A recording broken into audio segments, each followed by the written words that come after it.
dois dire que je suis toujours dans l'étonnement parce que quand j'écris un livre, je ne m'attends pas à avoir un prix, je n'écris pas pour avoir un prix, mais en général, c'est la suite d'une réflexion que j'ai entamée depuis que j'ai décidé de commencer à écrire. Non seulement une réflexion, mais les émotions qui me traversent en tant que femme, les expériences de ma vie. Donc je suis toujours dans l'étonnement parce que à chaque fois je veux aller un peu plus loin, je veux questionner plus fort et surtout rendre audible la voix des femmes. Pour moi c'est extrêmement important parce qu'on nous a effacés dans l'histoire, c'est comme si nous n'avions pas de passé et nous devons donc rendre ces voix-là. Moi j'aime rendre ces voix audibles.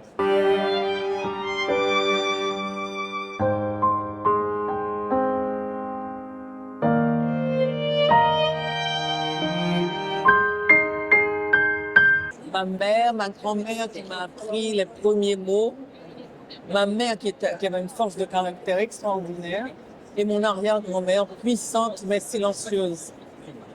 Et je me suis rendu compte que cette femme avait fait de moi ce que je suis.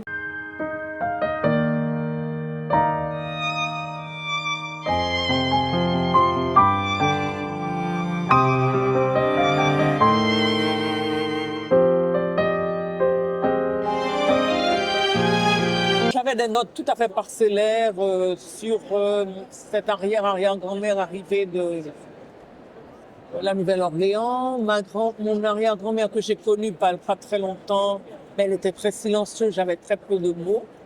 Et je vivais un moment, disons, très difficile, tant sur le plan personnel que sur le plan de la conjoncture politique.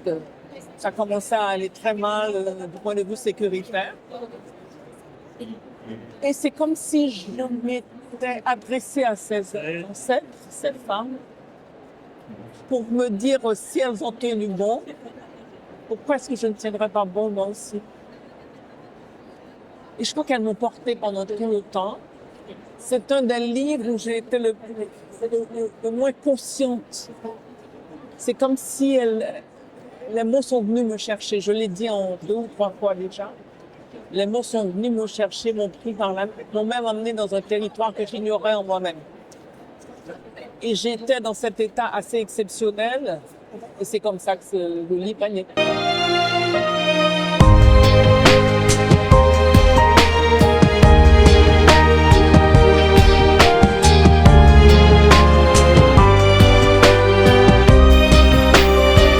La force du travail, la force de toujours faire mieux. Donc je suis toujours surprise quand j'ai eu le prix féminin, j'étais la première surprise. Quand on m'a demandé d'ouvrir cette chaire monde francophone au Collège de France, j'étais encore surprise et j'étais encore surprise pour ce prix de l'Académie française. Je crois énormément dans le travail, dans le sérieux de la réflexion et je dois énormément à des amis qui m'entourent, qui me permettent de bien réfléchir. Je pense à des gens comme Jean Casimir, Laïné Courbon. Je pense à quelqu'un comme l'anthropologue Gérard Barthélemy français qui m'a vraiment mis le pied à l'étrier pour la réflexion. Je pense à une amie qui était là tout à l'heure, Deborah Johnson, qui a travaillé à Duke et qui a exhumé des archives tellement de choses. Je leur dois beaucoup. Alors moi, comme je suis créatrice de fiction, c'est tout ce travail intellectuel mêlé à mes propres émotions qui ont permis après que je fasse ces livres-là. Eh bien, c'est une façon de s'ouvrir parce que le monde bouge. Et plus on en sait, plus on se dit « waouh ». Ça fait reculer l'ignorance et on se dit « tiens, mais on n'avait jamais su ». C'est très important. Voilà, donc j'ai hâte de le lire.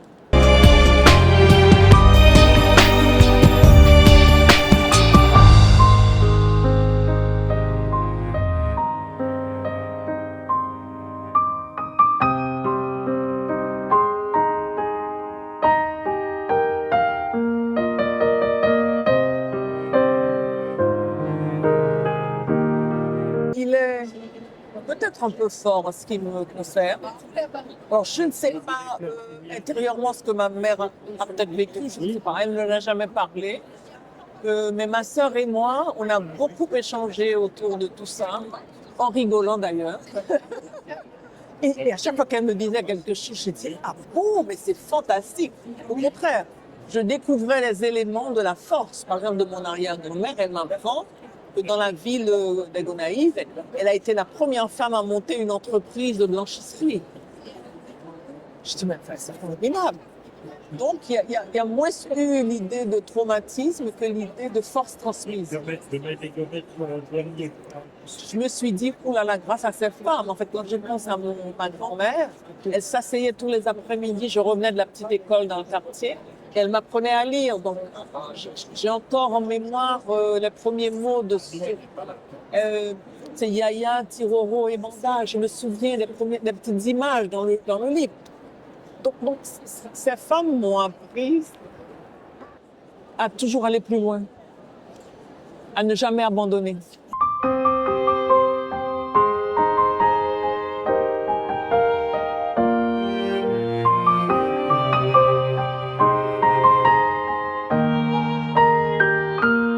Alors, le chant, ce serait un rassemblement de Azor, parce que c'est un chanteur que je trouve magique, qui m'a toujours accompagnée quand je travaille.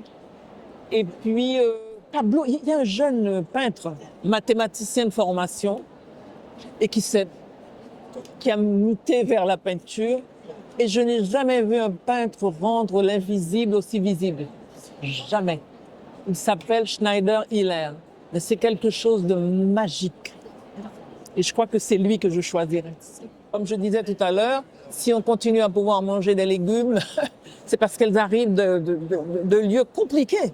Elles traversent les barrières des gangs, tout ça, pour nous apporter à manger tous les jours. Donc, plus forte que ça, je n'en connais pas. Donc, et en même temps, quand on va dans les marchés, elles ne sont pas là tristes, etc. Elles racontent des histoires, elles rigolent, et voilà. Donc, oui, il y a quelque chose qui demeure. Et quelque chose qui n'est pas encore assez reconnu. Parce que le jour où ce sera reconnu, que ça rentrera dans un projet, je pense que le pays changera.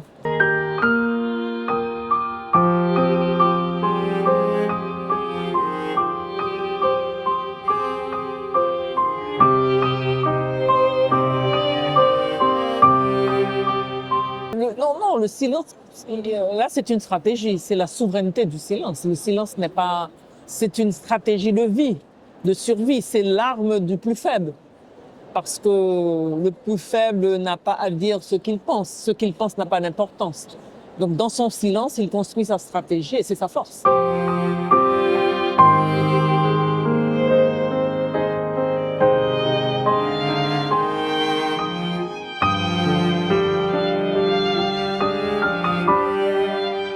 J'ai la chance et la possibilité de pouvoir parler. Donc, alors le silence que je porte est un silence que je peux verbaliser. Contrairement à des gens qui n'ont aucun pouvoir particulier. La littérature, c'est déjà un pouvoir. Donc, je pense que c'est presque un devoir pour moi d'en parler.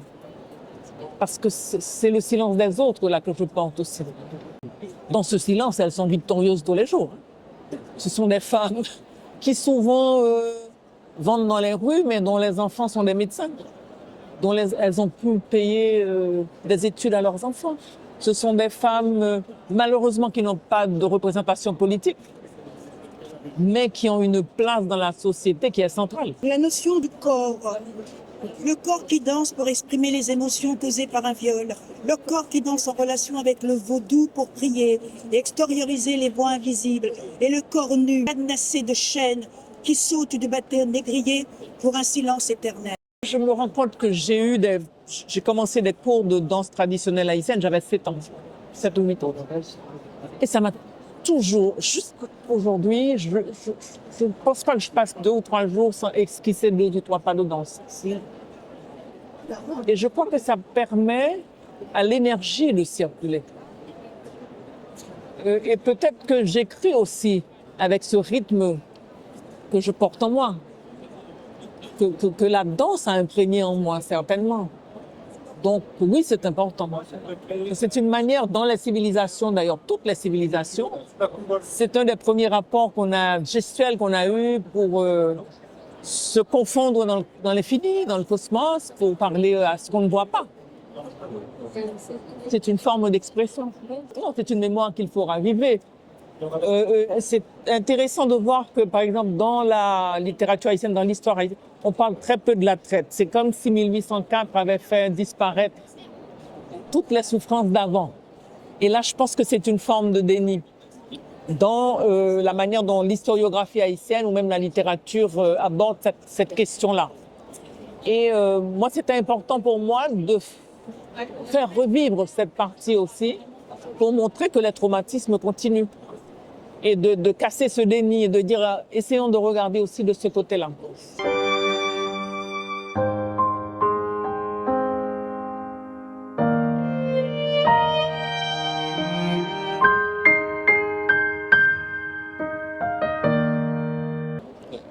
La réponse globale qu'on peut savoir par rapport à tout ça, c'est une réponse forcément politique.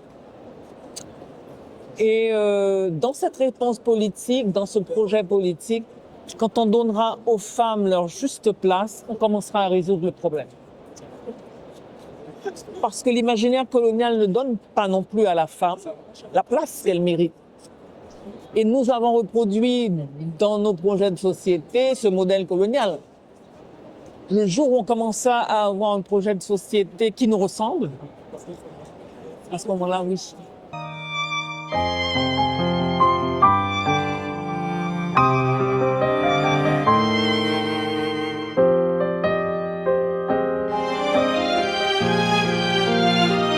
Certainement de ne pas avoir peur et de briser les barrières. Quelles sont ces barrières? Les barrières sur le genre, les barrières sociales, les barrières politiques. Ne pas avoir peur.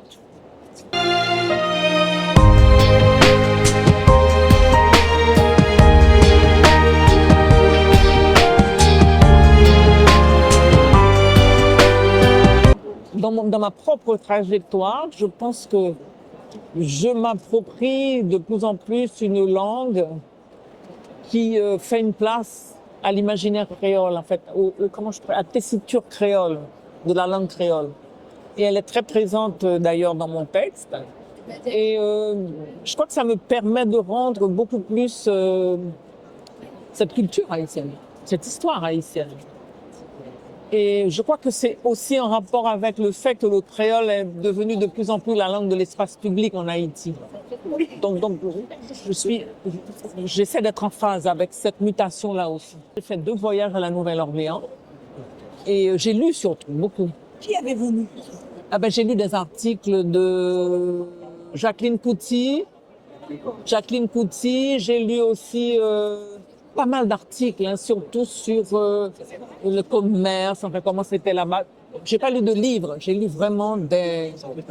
Et puis il y a un Haïtien, j'oublie son nom là, qui a écrit sur la Nouvelle-Orléans aussi. La Tortue, François La Tortue, donc j'ai lu tout ça.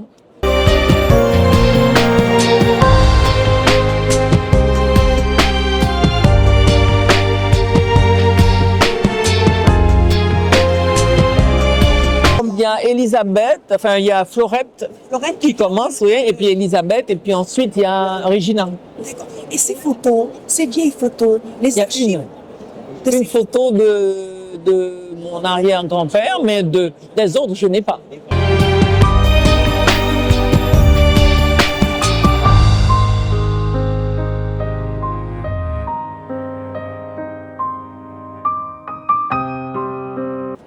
La source ne raconte qu'aux pierres discrètes ses aventures souterraines, tirées de murs à crever de Franck Étienne. Oui, mais ça ne veut pas dire que la source ne voyage pas, ça ne veut pas dire que la source ne fait pas son travail de source, qui est d'entretenir, d'humidifier. Et je pense que quelque part la littérature sert à ça aussi, à raviver les sources, pour qu'on n'oublie pas. Et c'est souvent pas dans le bruit et la fureur que se disent les meilleures choses. et dans la discrétion, l'opiniâtreté et la persévérance.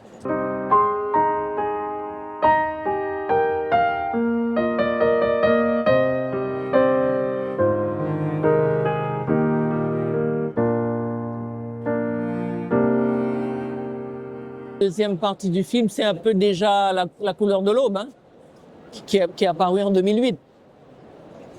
Donc, pour moi, c'est une continuité.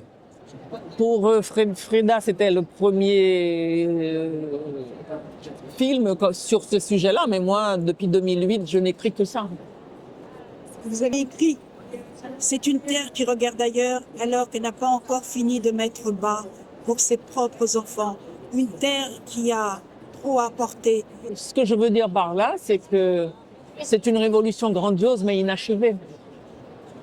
Cette phrase, elle revient dans la lettre d'ailleurs. Grandiose, c'est 1804, inachevé parce qu'on n'a pas encore créé un commun.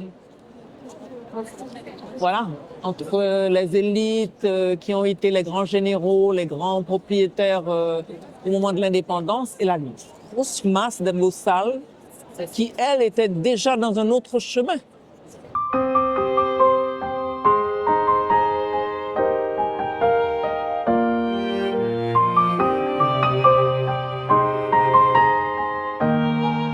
Moi, je pense que aujourd'hui, je le répète souvent, j'ai la chance d'être née dans l'ouverture. Parce que je porte en moi l'Afrique, je porte en moi les populations autochtones, je porte en moi la France et je porte en moi toute la création caribéenne que nous avons faite. Donc j'ai une longueur d'avance sur l'humanité en train de se faire aujourd'hui. Je suis ouverture dès le départ. Donc je retourne l'Apocalypse en « je suis l'avenir déjà ».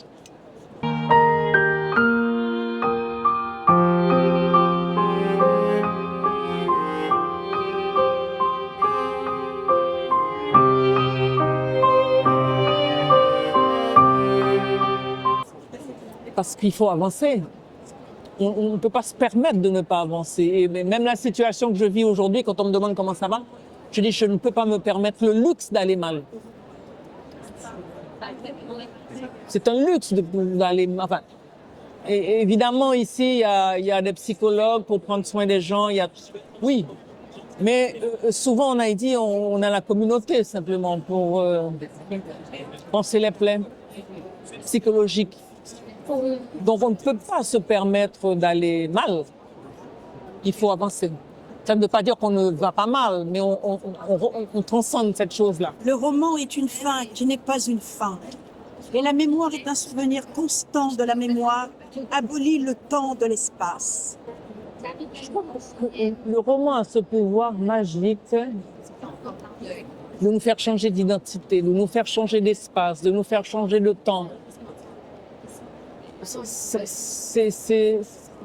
Il n'y a que des grands magiciens à pouvoir faire ça. Et je crois que quand on est romancier, on a en main une arme qui permet ces métamorphoses. Que la finitude humaine, que la condition humaine nous impose, le roman fait sauter tout ça. Voilà. Est-ce que la mémoire abolit le temps de l'espace? Non, parce qu'avec les mots, on retrouve les choses. Même peut-être certainement pas à l'identique, mais on les retrouve. On retrouve des sensations. On retrouve des expériences. Et c'est formidable.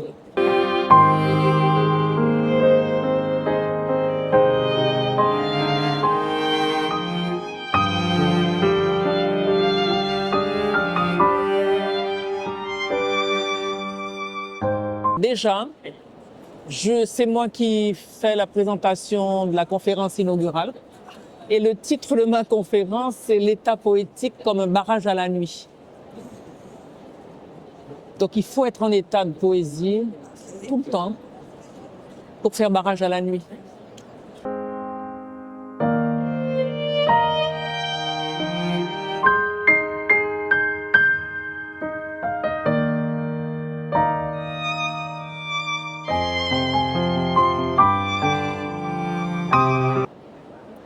Ah ben, il y a une phrase en exergue du texte qui est la phrase de Jean Casimir, qui est un ami très proche.